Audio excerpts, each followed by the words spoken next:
Good morning, everybody. So I'm back. I didn't plan on coming back this morning, but I did. I thought, I'm not going to wait. You guys have been waiting for the bread and the meatballs long enough. But before we go any further, I wanted to discuss yesterday's video real quick and the covering of Susie Skinner's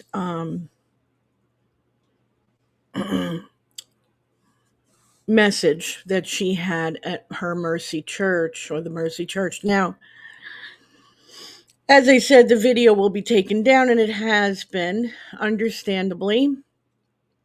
I was so upset yesterday, and sometimes when I'm upset about something, or as some would refer to it as righteously angry, I get a little flustered when I'm speaking. And I might say the wrong word. For example, I meant to say convey, and instead I said survey. Because I play back my videos to hear what I'm saying, to everyone. And another thing that I had said, which somebody had come into my chat and kind of questioned me about it, was that I had said that I wouldn't trust a woman. Well, I was in the midst of saying something and then started talking about something else, didn't finish that thought. Now that person was questioning me as if I had said something wrong. Let me make something very, very clear to everyone listening. I don't do this for a living. I don't make money at this. Whenever I come on and I turn on this mic and I share with you anything, I'm doing it out of the kindness of my heart and generosity. If I happen to make a mistake, you need to just get a grip. Okay? If you feel you can do a better job, by all means, go get yourself a microphone, start a channel, and do it yourself. I don't need your critique. Okay? I'm here to fix wrongs or,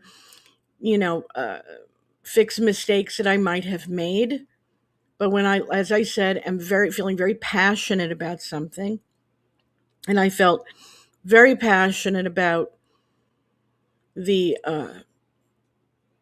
misuse and abuse of God's word and God's people by these two same people who've been doing it all along, I get fed up and get tired. I didn't want to listen to Susie and her nonsense, but I did. And thank God I did, because I was able to catch a very serious manipulation, serious enough to where one of the protesters picked up what I picked up from John Paul and basically insinuating the desire to harm people who are standing up for justice for Mica. And guess what? The first targets are the protesters, because they're right there. They're easy to get to. And so I'm under the impression that she reported this to the FBI. I'm glad she did it. I am glad she did it. I didn't even think of that. And so I'm glad that she did that, because their talk is very dangerous. And that was what I was pointing out. And they use what some refer to as church, and a place where people are supposed to worship Jesus Christ and the Word of God, which is a living word, to support and back up and get support from others.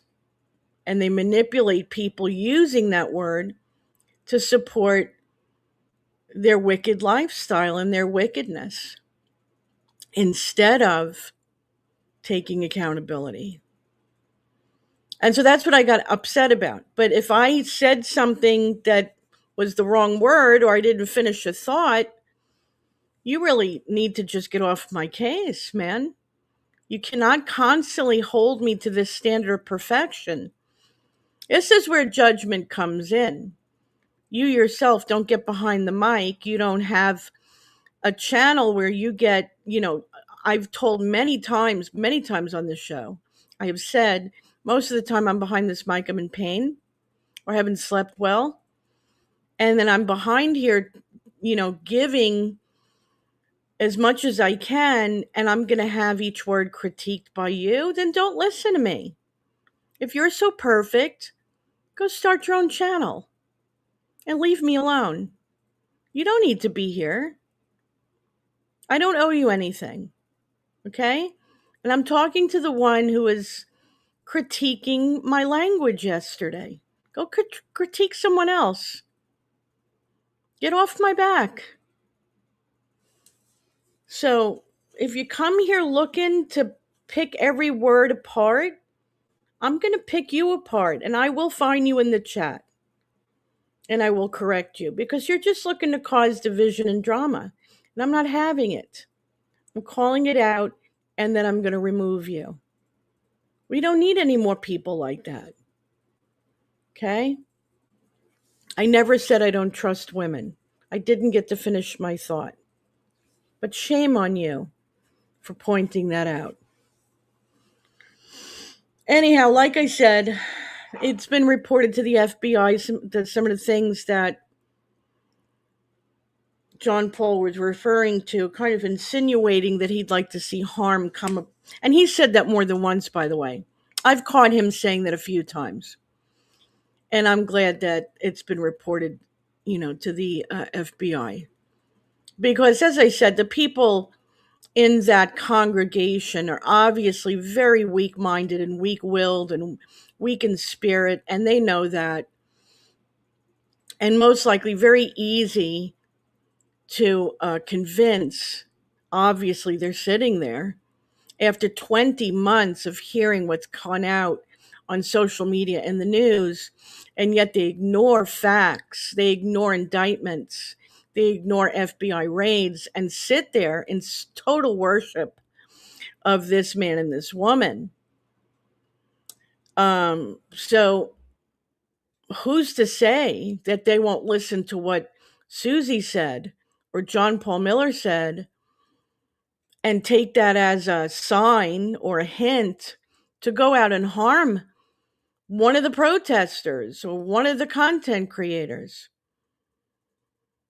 And so obviously they thought by taking it down, they're hiding that, faux pas that they may have made. They're not hiding anything because we all knew what kind of people they are. We all downloaded it. People have copies, so it's too late. Anyhow, so that's that. I just wanted to make sure that I brought some clarity to that situation. And that's why they swerve their cars as they enter and leave the church. Exactly, because let me put that up here because that is so true. Because they do want, their intentions in their heart are to hurt the protesters, are to hurt the content creators. That's what they want. They want us harmed. Many times John Paul, like I said, has referred to the hope and the wish that God would just wipe us out. He's not going to get his wish. I'm just saying this is where his heart is. It's very wicked. And now obviously Susie's heart is just as wicked. So there you go.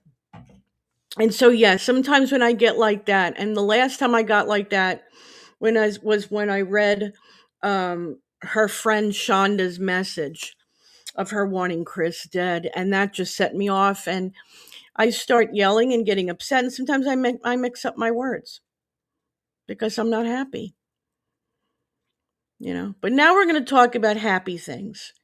We're going to talk about things that make us smile, make us laugh, and definitely these two guys, they'll definitely do it for you. Now, anytime that I'm going to get into the habit of doing this because the first video that I did where I shared the two chefs, I didn't share their channel. I didn't incorporate their names in the title nor in the description, and that was my mistake. But I'm going to do that from now on until I'm able to do it myself. And so that's what I did. I had shared the names and the links of both these chefs who I happen to follow. One I absolutely adore. And I'm going to give you a little background on one of them. And I'm kind of encouraging you to follow these chefs because they've got many different dishes, easy to do at home dishes that you'll absolutely love making. And some things that you may find will make your cooking experience easier. And I'm going to give you an example. One of the chefs is called Pierre. And Pierre teaches how to make, for example, clarified butter. He'll teach you how to make butter itself. He teaches you how to make cheese. You know, it's all easy peasy stuff to do. You could do at home. You know, if you're making something and all of a sudden you look in your refrigerator and you go, oh my gosh, I don't have any cheese that's required in this recipe, and you got a gallon of milk, guess what? You can make cheese yourself right then and there. As long as you got a lemon or you got some vinegar, you've got cheese.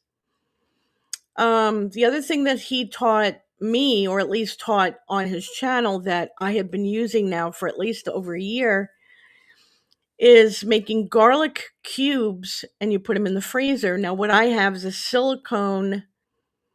It's usually made for candy, and they're in like a square shape. And he makes a paste out of garlic. He just gets a whole bunch of garlic, puts it in one of these, mixers. You can get a small one for $10, or you can put it in a processor, whatever you got. If you got one of those, what do you call those? Handheld. It's I can't think of it right now, but it's a kind of a mixer. And you could also do it in that. You could do it in a blender. And it's really just garlic with a little bit of olive oil. And you just mix until it's made into a paste. And then you put this paste inside each one of these silicone square openings, the squares. Put it in your freezer, and every time you go to cook, you just immersion blender, thank you, dear. You just pull one of these squares out and throw it into your recipe. I do it all the time. And it's convenient and it's easy. And to be honest with you, it's about, the measurement of it is usually about 1.5 cloves per square. So you have an idea of what you're using when you take one square out. So following these gentlemen is a good idea and will help you. And just go through their recipes. You will find you learn a lot. Now, Vincenzo's plate, which I showed you last week, he was the guy who made the Alfredo. He's the one that's going to make the meatballs. And Jean-Pierre is going to be the one that makes the bread. Now, little background on Jean-Pierre. So his mother was Italian, his father's French. He was raised in France. You can hear it in his accent. But he's from Fort Lauderdale. Had a very famous restaurant called the Left Bank for almost 50 years. Also had a gourmet cooking school. He was a teacher. And so he was kind enough, I don't know, maybe about 5 years ago is when he started to bring his teaching techniques onto YouTube. So for free, you're learning what gourmet chefs have learned in his school in Fort Lauderdale. And I know that might sound frightening, might sound intimidating, but believe it or not, he really does make it very easy. And he's funny. He is a character.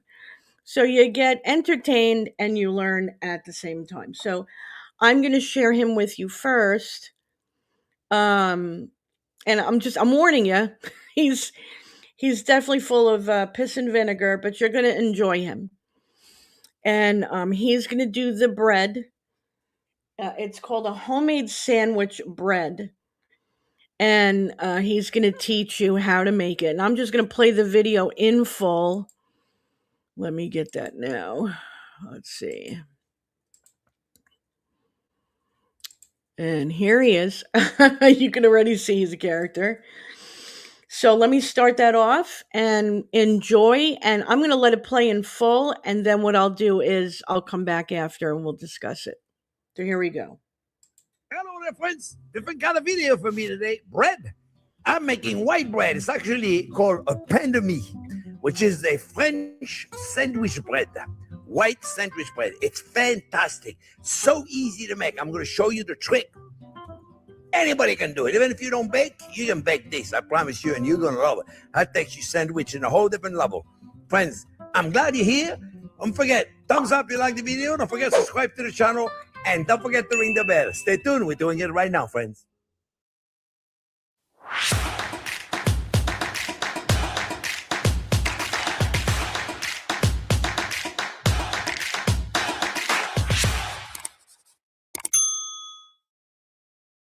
Okay, friends, well, this has to be one of the easiest recipes in the world to make. And it's the most dense, the perfect bread for a sandwich. All right, so we got 3.5 cups of bread flour. If you don't have bread flour, just use a regular flour, all-purpose flour.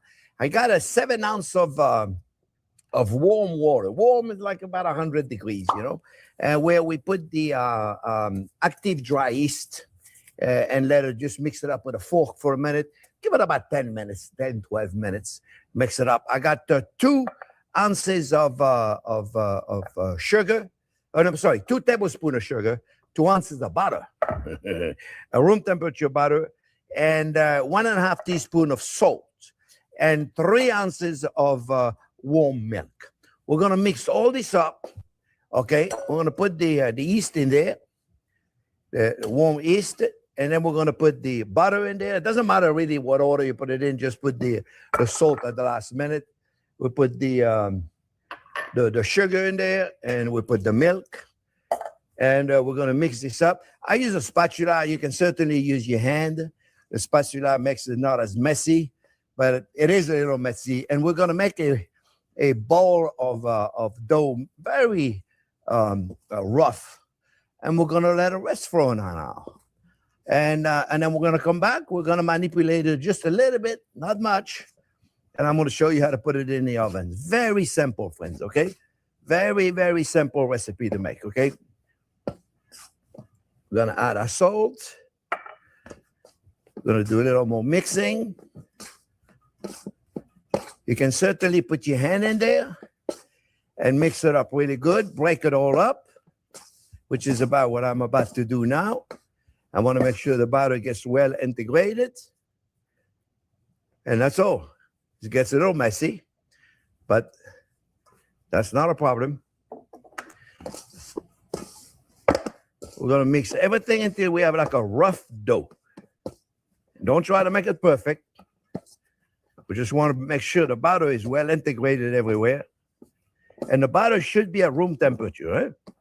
If it's not, then it's going to be difficult to incorporate it until we have a rough dough. See, not complicated. Anybody can do this, friends. See? Just like this. See, look, it's getting nice and well incorporated. It's a little tacky, a little sticky, and it's fine, see? You don't need to be an expert here, friends. See? And that's it. We got ourselves a nice big ball of dough. Don't worry about if it's not perfect. I'm going to keep it on the table, in the bowl for a minute. See?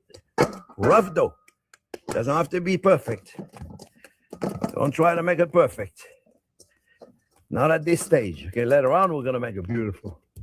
Now I'm going to take a little bit of olive oil. I'm using my garlic olive oil because I'm going to make sandwich with it, but you can use just the plain butter olive oil. Let me put this right here, friends. Put a little bit of olive oil right here in a glass bowl. Rub the inside of the bowl. Voila. Rub the bowl. Put whatever excess you have of oil on there. You okay with the camera here, Jack? And that's it. Now we're going to let it at room temperature. As long as your room is a little warm, otherwise you put it in a warm oven. The light in the oven should be enough, friends, okay? You don't need to turn on anything. I like to proof it at about 90 degrees. And if your kitchen is too too cold, or your house is too cold, keep it in the bedroom. It's usually warmer in there. All right, I'm going to put a plastic wrap on there, friends, and I see you when this is double in volume. All right, it'll take about an hour and a half.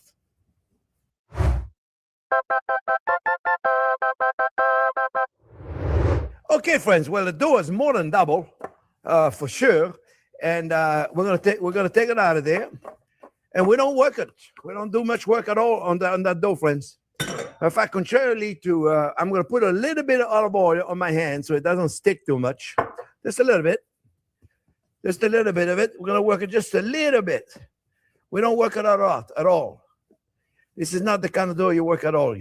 You bring it in the center, bring it in the center. We're in the center, flip it on the other side, and roll it just like this. You see, look, very simple. Let's have a little oil in here, just a little bit. Not too much, just a little bit. And now we're going to make it kind of like a triangle. Let me have a little bit more oil. A little bit. Oh, let me put some in here first. Very simple. We're going to roll it into like a little triangle. Very simple, huh? You watch.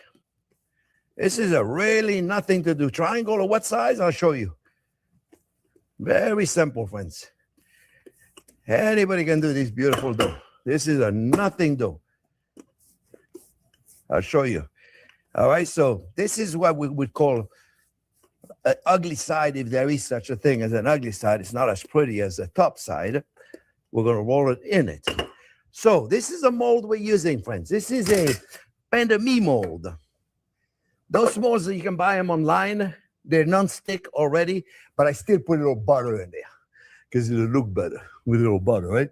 And what we're going to do, we're going to put it right in there, and we're going to let it rise again almost until it touches the top. The secret of it is to make sure you can put your finger until it rises right in there. You got to go inside. You'll see. So what we're going to do, we're going to put it just a little bit, and we're going to roll it on it. Roll it on itself. That's it. Nothing fancy. Look. Can you see all this, Jack? You got me right there?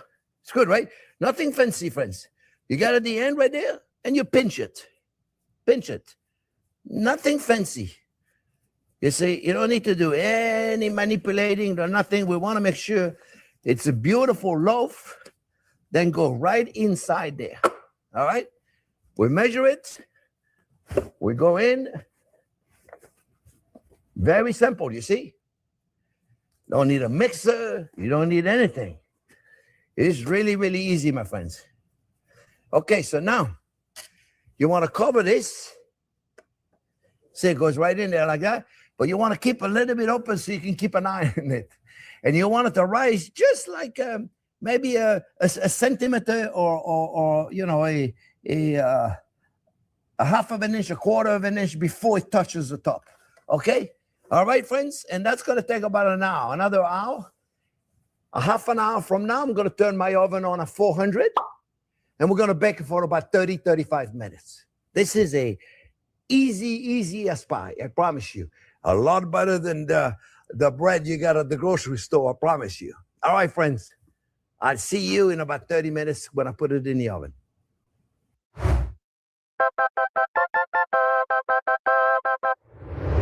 Okay, friends. Well, sometimes it could take an hour. Sometimes it could take a half hour. Depends the room temperature. So look, guys, you should be able to slide the cover without touching too much like I touched right over there. Okay, you don't want to touch. Just before you touch. Okay, that's the secret right there. Close it. Voila. We go in the oven, 400 degrees for about 30, 35 minutes. Make it 35 minutes. I see you in 35 minutes. All right, friends. Just take it out. Now, you remember I told you I put it on a cookie sheet, and it's because you remember I had butter in the mold, and if you don't put it on a cookie sheet, it's gonna go all over your shelf. So be careful. Eh? All right. So now we're gonna take it out. Ooh, see, it comes right out. Oh yeah. See. Ooh, that's why I like to use those mold. That's why I like to use those mold here, friends, because they give a nice little design. And you see it, and it's fabulous. So look, we're gonna take it right now, and we're just gonna go put it up, and voila, we got a beautiful pain de mie, my friends. You see how simple that was? A child could do this. Oh, mamma mia, don't move the pan, Jack said to me. What do? Turn it all over the place. So you see, friends, how easy that was? A child can really do this. I know you want me to cut into it right now, but you can't do that. You gotta wait. So just wait a good couple of hours until you don't feel the heat no more on it, and then you cut it. All right, so see you in a couple of hours. We're gonna make some nice sandwiches with that. Okay, friends, give it a good hour. It's very difficult, right? Warm bread is so good. So look, friends, I'm just gonna cut. This is the perfect sandwich bread, and you see how simple that was to make, right? It really, really was simple, right? And voila, beautiful. Look at this. Is this gorgeous or what? Do I have it right there for you, Jack? That's good, right? It's beautiful. It's a delicious bread, and I'm telling you.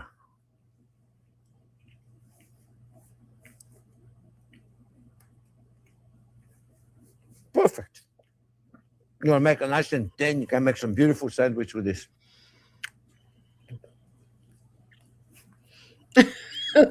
I should have taken smaller pieces. Friends, I hope you make the video. Forget making the video. Make the bread. You see, he can do it. I didn't do anything special. I didn't play around, didn't use a mixer, did anything. And look how perfect that is. I hope you make it.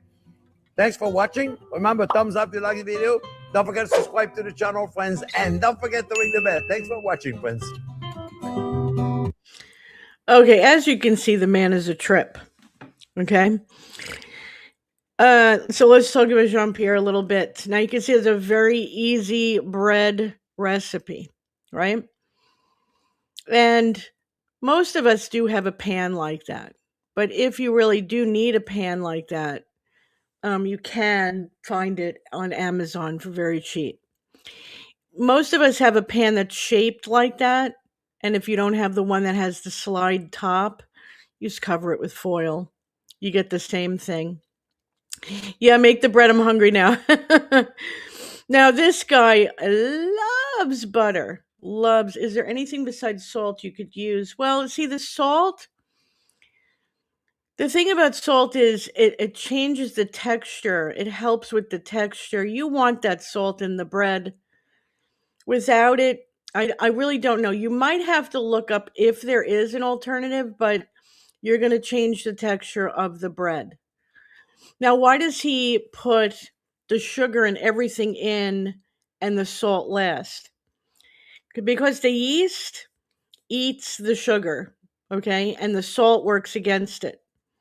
So that's why you want to incorporate all the other ingredients first and then put the salt in. But in regards to Cindy, seeing if there's another alternative, you may have to look that up. But to see what the difference is going to be, I'm almost positive it's going to be a texture issue. Jean-Pierre absolutely loves butter. He'll put butter in anything, things that'll actually shock you because he absolutely loves it. Jack, which is his producer, mocks and makes fun of him all the time. It must be something they've agreed upon because it makes the videos even more entertaining and funny. So I did put the link in the description to this recipe. And if you're going to need the actual recipe, like the instructions in the description of his video, you should be able to find that recipe because he always adds it. And it'll actually take you to a website where most of his recipes are, or all of his recipes, actually. So please, I encourage you to follow him. Now, he took a little break last August, September, which broke my heart because every holiday I went through the holidays with him. Granted, he's been doing this for 50 something years. You know, he wanted to go be with his family, whatever. I'm kind of sad he hasn't come back yet. I'm praying that he's okay. And I hope he plans to come back because he's changed a lot of lives, at least me, and how I cook for my family now. So I hope he does that for you. So there you go, Jean-Pierre, with the bread recipe. And as I said, you will find that in the description of this video. Now let's go to the meatballs, which is going to be, as I said, Vincenzo. And we watched him last week make meatballs. I'm sorry, the Alfredo. So you'll recognize him. And I'll just turn it on and play it, and then we'll go over anything you guys want to talk about, any questions you have, or any kind of comments, and then we'll go over that then. So here we go. This is Vincenzo's plate. Also, a link to this video is in the description, and the recipe will be in his description. To make this incredible Italian meatballs you've never tasted before. And I want this to be kept in your family for generations to generations. Yeah, Alessandro? I'm going to show you how to make the best Italian meatballs you ever made in your life. 500 grams of ground beef or veal, 500 grams of ground lean pork, 1 carrot, 1 celery stick, half brown onion, 2 garlic cloves, 1 egg, 5 tablespoons of pecorino cheese or Parmigiano, 30 grams of dry herbs, which is a mix of dry parsley, dry basil, dry sage, and dry thyme. You can also use fresh, but the fresh ones are not available all year round. 5 slices of a loaf of bread. You also need a bowl with water because we need to soak the bread in water. Some people like to use milk, so you can soak the bread in milk, but water it's just fine. 3 tablespoons of breadcrumbs, 3 teaspoons of salt, pepper, 2 bottles of tomato passata, a bunch of fresh basil for the tomato sauce, extra virgin olive oil. This step, in my opinion, is the most important step when you make meatballs. This is my way of making the meatballs tastier. Okay, what we're going to do is to blend the carrot, the celery, the garlic, and the onion. A nice amount of extra virgin olive oil, and a splash of water.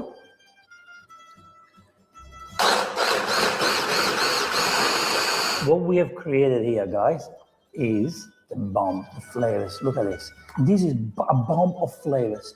This mix will disappear in the meatballs. You won't even know it's there, but the amount of flavors that these adds, it's incredible. Now, half of this will go with the meatballs, half will go in the sauce. Okay, let's make meatballs. I'm gonna use gloves. My nonna never used gloves in her life. So if you make food for your family, don't use gloves. Start from the meat. Now let's get the bread, and we soak the bread in there. Squeeze the water out, and now just put the bread in the meatballs. Do you guys know that the bread is the secret to make nice, moist meatballs? Believe it or not, the bread is what makes your meatballs the softest. So using more bread is not a bad thing. The only thing is you don't want to eat just bread, okay? When do I know when it's enough bread? Well, when I mix the meatballs and I see that it's too much bread, then I stop. I do have 4 slices of bread here. Maybe I don't need the 5th one. So what I'm gonna do now, I mix everything and then decide if I need the extra or not. That's what we're gonna do now, okay? So what I'm doing now, I'm squeezing the meat. It's like if it's going through a meat processor, you know, a food processor. Squishing like that, just squash, squash, squash. You basically want the bread and the meat to make love together. I believe we have enough bread in there. We don't need the 5th slice. Now change the gloves and we add the other ingredients. So we have the mixed herbs. Oh, we got the dry herbs. Now let's put half of the carrots, celery, and onion mix here. We keep the other half for the sauce. This is a sofrito that your meatballs really need. Now we add the breadcrumbs The breadcrumbs helps to keep the meatballs together. Now we put the pecorino, which is of course extra flavors. Let's put the salt, a nice amount of pepper. Now we break the egg. And now we mix all the ingredients. And again, squash. Like if you play with a Play-Doh. Yeah. Just like that. Ooh, those beautiful flavors. Amazing flavors. Yeah. I learned how to make meatballs from my grandmother and my mom, who they make amazing meatballs. I used to have my food business in Sydney for about 5 years, and I used to make the best meatballs in Sydney, trust me on this. I used to sell thousands of meatballs a week. And this was my recipe. And this is what all my clients love. They couldn't get enough of these meatballs. See, my mom and Nonna, they never made the carrot, celery, garlic, and onion mix cream. They never did that. They always cut it into pieces. They also never use dry herbs, always fresh. The reason why I use dry herbs is I think they combine better. They kind of disappear in the mix better. A very important step here is that bread, that you soak the bread. See, as you can see, this is a nice firm consistency, but at the same time, it's soft and tender when you go and eat it. So when you can see that it's been mixed well, you don't have chunks or ingredients, you know you've done the right job, you know you're finished. Now we can make the meatballs, we can shape the meatballs. Before you shape the meatballs, get a large tray and baking paper. A great tip is to have water right next to you. This is crucial. If you have gloves or no gloves, you need to make sure you always have your hands wet, especially the palm of your hand, so we can make the meatballs shapes. Now, the size of the meatballs is really up to you. They can be small, they can be large. This is the type of meatballs I like to make on my house for my family, which is about 40 grams heavy, and it's nice. If you guys like the American style spaghetti meatballs, these could also work. Now, the bigger your meatballs are, the longer it takes to cook, and they also could become a little bit drier if they are too big, okay? So I would say this size is perfect. This is something the kids love doing. I love to get my kids involved and help me to make meatballs. They will be different sizes, of course, but it's homemade. And when you make it by hand, they don't look the same. Look at that.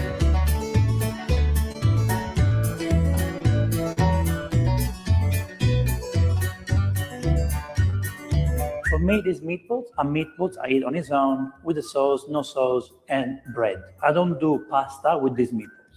When I make spaghetti with meatballs, it's a different recipe. I use tiny little meatballs, and you can watch my recipe on YouTube or on my website, and the meatballs are tiny, and it's a completely different process.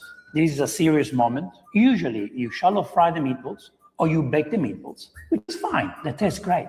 I've seen some people cooking the meatballs straight in the sauce as they are. But they might break, not the perfect thing to do. But come over here, I have a secret for you. I've discovered the best way to cook the meatballs. What we're going to do is we are going to freeze the meatballs. Oh yeah, we're going to freeze these meatballs to reduce the moisture.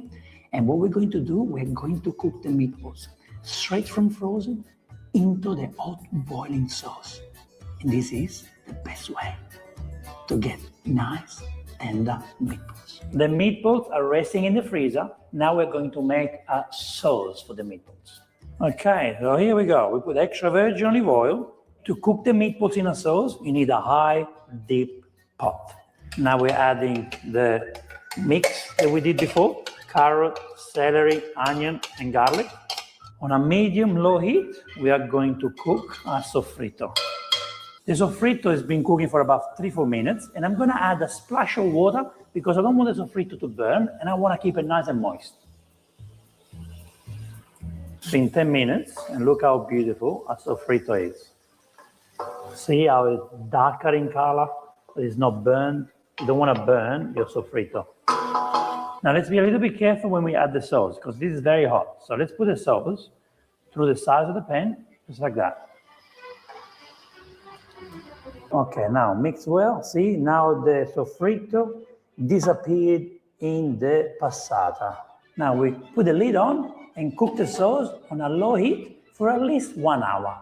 1 hour later. These meatballs are straight from the freezer and they're gonna go inside the hot, boiling tomato sauce. The tomato sauce has to be like this, has to be very aggressive, okay? When you put the frozen meatballs in the sauce has to be like this, aggressive, angry. And now we're going to put one meatball at a time, okay? I'm gonna put it like that. Give a space in between. Don't use a spoon or a fork to move the meatballs around, okay? Because you don't need to, okay? And there's a risk you can break them once they melt. What you wanna do instead, you put the lid on and then you move the meatballs around, just like that. See, by doing that, you can see the meatballs now covered by the sauce and they don't get stuck to the bottom. We need to cook the meatballs for about 30 to 40 minutes. And this also depends on how big your meatballs are. If you make very, very big meatballs, you need more sauce, and you need to cook them longer. But this size meatballs, in 30 minutes, they're ready.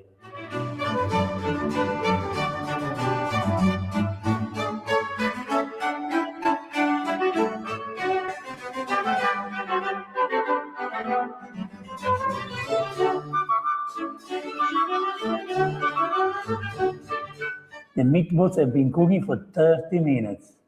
Ooh, what a beautiful smell. I can't wait to eat you. All right, the final touch, we need to put basil, and I need your help, Alessandro. Vai, put basil in there, break the basil in the meatballs.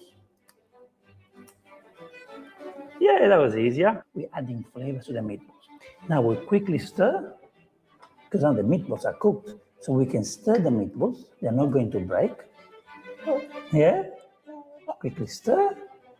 And now we serve the meatballs. What I like to do first is to put the sauce on top. Just like that. This beautiful sauce, nice and thick. Look at that. And now let's serve these wonderful meatballs. Look how nice they are. So juicy. Oh, beautiful. This is comfort food at its best.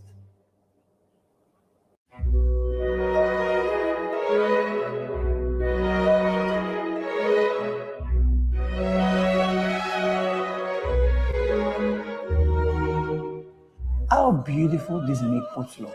They are incredible. Can you please write a comment below and say thank you so much for sharing this secret recipe with me? I want to show you how moist this is, okay? Now, I've got one meatball here, and I'm gonna use the fork just to cut it, and look how easy it is, right? Look, I'm not putting any pressure, look at that, moist. Look at that, perfectly cooked. Can you see a little bit of bread in there? That bread brings extra softness. Look at that, beautiful. Let's see this. Let's see.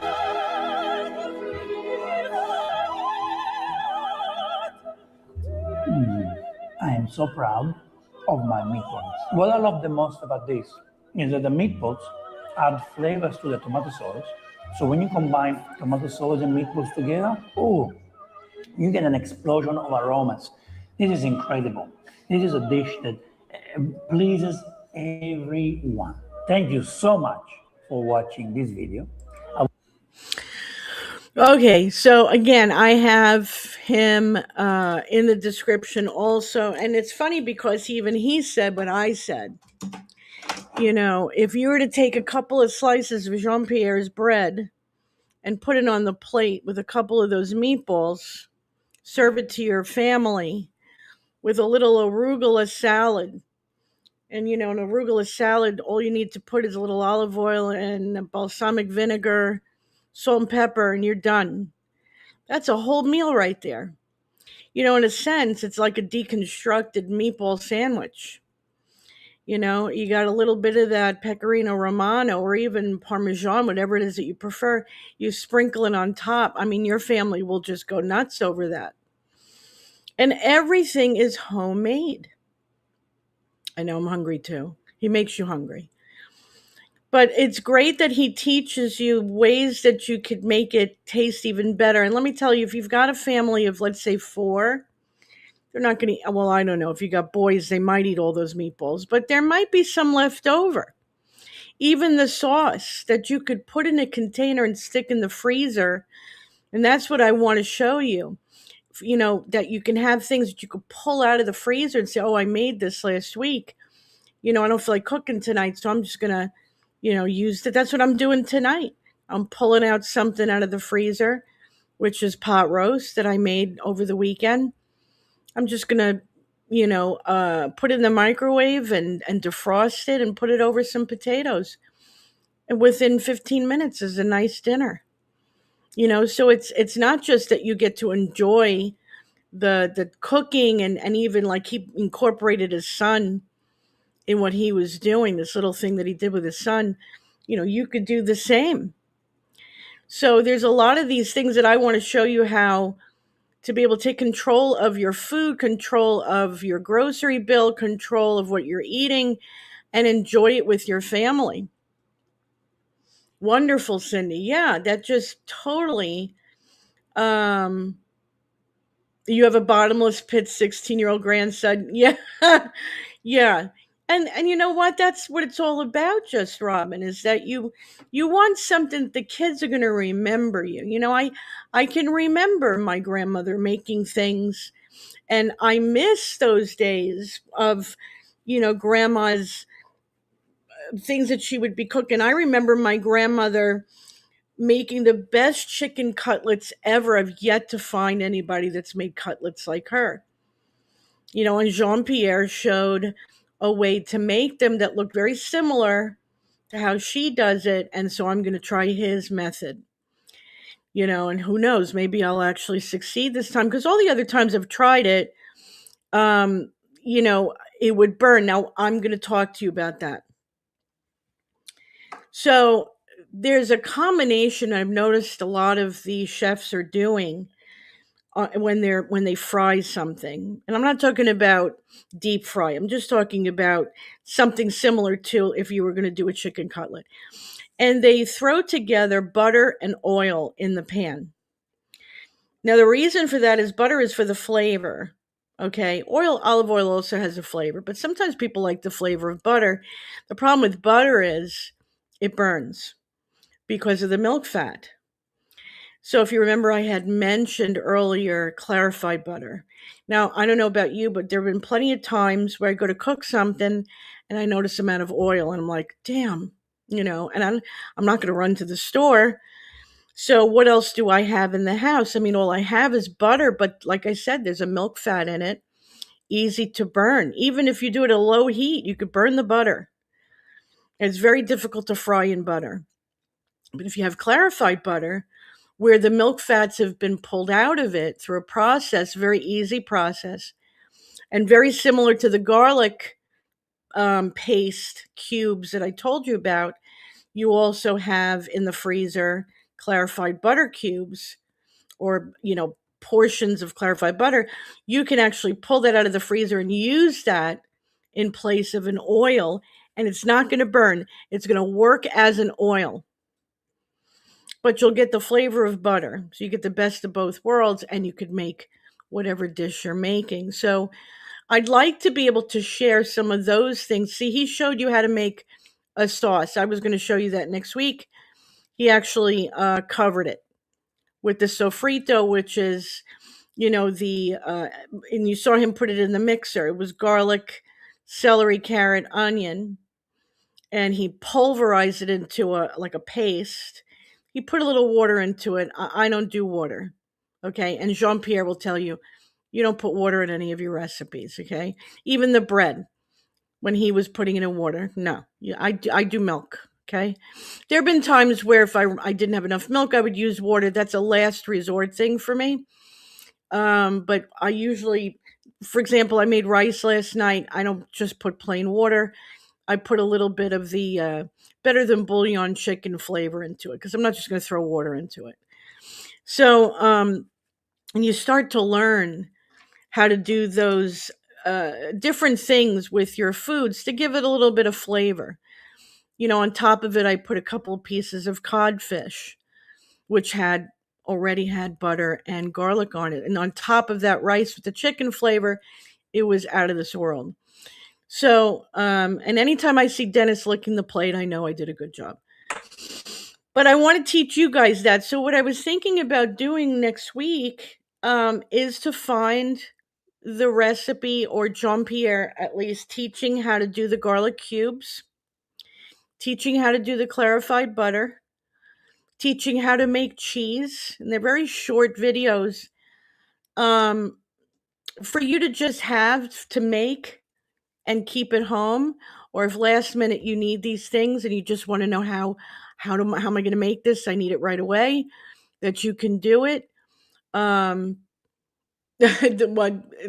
Dennis licking the dish. Is that what you're laughing? Thank you. Thank you, Lael. Lael is your name? Thank you so much. So I want to be able to share some shortcuts with you. So I was going to do shortcuts with you next week. If there's anything that you guys are like, hey, have you ever come across this? Have you ever come across that? Let me know. And then eventually I'm going to share with you, and I don't even know if you've seen her yet. And there's a lot of reasons why I watched this one particular woman, and I might have told you about her already. She doesn't say anything. They have a farm in a country called Azerbaijan. I'm saying it wrong. I know I'm saying it. Azerbaijan. Fatima. Anyway, it's near Russia. Beautiful, beautiful farm on top of a mountain. It has all the seasons. So, like right now, her place is filled with snow, and whoever is doing the recording and the editing is doing an incredible job. And all you do is sit there and watch her make different, dishes. And this woman does not measure. She just pulls flour by the hand and salt and sugar and everything she needs, everything fresh from her farm. Lives in a community where the whole community kind of, I think it's a community of mostly her family, uses the farm for themselves. And it looks like she creates a lot of food for the communities because she makes a massive amount. And then as they're filming, they show, the animals on the farm and what the husband is doing with the plants and the flowers and all these different things. It's very relaxing to watch her, hearing the sounds of the farm. And there's just, it's got a relaxing feeling to it. But at the same time, you're learning. And she's got a recipe book and she's got recipes. So you can actually cook what she's making. You can make what she's making. So I'm going to share that with you eventually. But next week is definitely going to be the shortcuts and things that you can do in your kitchen to save time and to add flavor and, things that are needed for cooking these recipes that I'm showing to you. So we're going to go over that next week. And as I said, if there's anything that you want to see or you're wondering if I've ever come across, just write to me in the chat after the show so I get it and ask me and I'll look for it. And we can cover anything. It doesn't always have to be Italian food. I wouldn't mind sharing with you some French food. The Swedish meatballs is another one that I wouldn't mind sharing with you. So anything. Greek food is another one. I planned on showing you the Asian pork dumplings that we sometimes make here. And anything, how to make dough, how to make pasta. I think we went over that already. How to make puff pastry. And then you stick it in the freezer and you just pull some out and make whatever you want out of it. I've done that plenty of times where I've stuffed chicken and cheese inside puff pastry, threw it in the oven, and had all kinds of these puff pastries, savories for Dennis and for him to take to work and whatnot. Jam is another thing that I do in Christmas time. I could share that with you. So again, anything that you guys want for me to share with you, just write to me and let me know. So there's today's show, guys. I hope that this helped you. I know it made you hungry. You can find both of these, actually all three, the sauce and the meatballs and the bread, as I said, in the description. Just click on the links, and I really do encourage you to follow these guys. Absolutely, they're worth following and looking at what they have created. It'll just amaze you, and you'll definitely learn a lot, and you'll enjoy watching them, especially Jean-Pierre. Thank you, Allie. Thank you so much. Anyway, guys, that is the show. Thank you for joining me. We will, I'm sure, come back and talk about more Micah Miller and Chris Skinner stuff, because I'm sure this is not the end of hearing about what happened. That Sunday message that Susie tried to convey, not survey, on Sunday, and the blowback, and the fact that they had to felt the need to remove that video, which I knew they were already going to do sneakily, and the trouble that they might have caused themselves by, what John Paul had said, and that led one of the protesters to feel that they needed to report it to the FBI, and I agree with her. And the insinuations that Susie was making towards her congregation, her lemmings, her followers, her supporters, her worshipers, to fight for John Paul and Susie in what they feel is an attack or a fight against exposing their wickedness and their secrets and their sins. And so I felt that that was a dangerous thing to incite future violence from, for these people to attack protesters or content creators or whatever. And so that was the reason why I did my video yesterday. So God only knows what will happen in the next 24 hours, but we'll see. Anyway, thank you guys for joining me. Until I see you guys again. And if it's not this week, it'll definitely be next week. If anything happens this week, I will be back. But until I do see you again, please stay in prayer. Psalm 91, the Lord's Prayer, which we will go over. And by the way, let me just say real quick, I did share some videos this morning. One of them talking about tithe and the truth about tithe. And yes, I did notice that somebody said in the chat, they saw the word tithe behind Susie. You may want to watch that video that I shared this morning, and the truth about what God's word says about tithe, not what the mega churches and the John Paul Millers say about tithe, but what God's word says about it. So that you're not imprisoned to their manipulation and lies. And I will see you guys soon. Until I do see you, please stay safe, stay in prayer, stay in repentance, and God bless.